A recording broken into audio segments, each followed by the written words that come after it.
চোখ রাখবো পরবর্তী খবরে। ফের ভয়াবহ অগ্নিকাণ্ডের ঘটনা ঘটল হাওড়ার।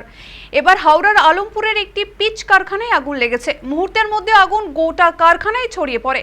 কালো ধোঁয়ায় ঢেকে যায় গোটা এলাকা। জানা গিয়েছে বৃহস্পতিবার সকালে স্থানীয়রা ওই কারখানা থেকে ধোঁয়া বেরোতে দেখেন।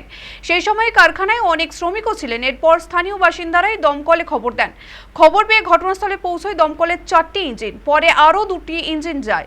সাকরাইল থানার পুলিশ ঘটনাস্থলে পৌঁছয়। দমকল কর্মীরা যুদ্ধকালীন তৎপরতায় আগুন নেভানোর চেষ্টা করেন। সূত্রের খবর, কারখানার পিচ রিফাইন করার সময়ে কোনোভাবে সেখানে বিস্ফোরণ হয়।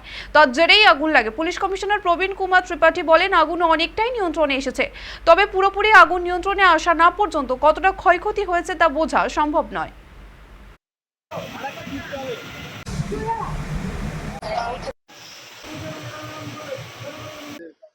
আমরা 10টা ইঞ্জিন রেখেছিলাম, 6টা ইঞ্জিন চলে এসছে।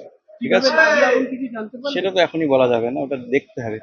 আগুনটা পুরোপুরি নিভে যাক, তারপরে আমরা দেখছি ওদের সাথে কথা বলবো। এদের কি কোনো সামগ্রী ছিল? ফায়ার সিলিন্ডার কিছু ফায়ার সিলিন্ডার তো ছিলই। এখন এত পাইপ চলছে, পাইপ কোনটা কালো হয়ে গেছে, সব কোনটা জলের পাইপ, কোনটা এখন এদের ফোমের পাইপ বলা মুশকিল। জলের সোর্স কিছু পেয়েছিলেন? জলের সোর্স নেই, আমরা জল পরে যান, আমরা ডিটেল একটা ইনকোয়ারি করব, তারপরে আমরা বলতে পারবো। ফায়ার কন্ট্রোল মেজার্স ছিল, ফায়ার কন্ট্রোল মেজার্স প্রাইমারিলি দেখা যাচ্ছে এখানে ছিল, তো ওটা এখন কাজ করছে না। তো আমাদেরকে ডিটেল ইনকোয়ারি করে দেখতে হবে যে ওটা ফাংশনাল ছিল কি ছিল না। আশা কোনো এফআইআর হবে। ওনারা আমাকে খবর দেয় যে এরকম আগুনটা লেগেছে দিদি। তখন আমি প্রধানকেও বলি, প্রধান বলে আমি এক্ষুনি যাচ্ছি। আইসি সাহেব বলে, আইসি সাহেবকে জানাই ছবি তুলে, সঙ্গে সঙ্গে পুলকটাকেও জানাই, দমকল মন্ত্রীকেও জানাই।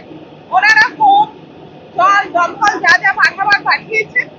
আগুন এখন আপাতত কন্ট্রোলে আছে, বড় আকার নেয়নি। সঙ্গে সঙ্গে আমরা পেরেছি স্টেপ নিতে আর কি।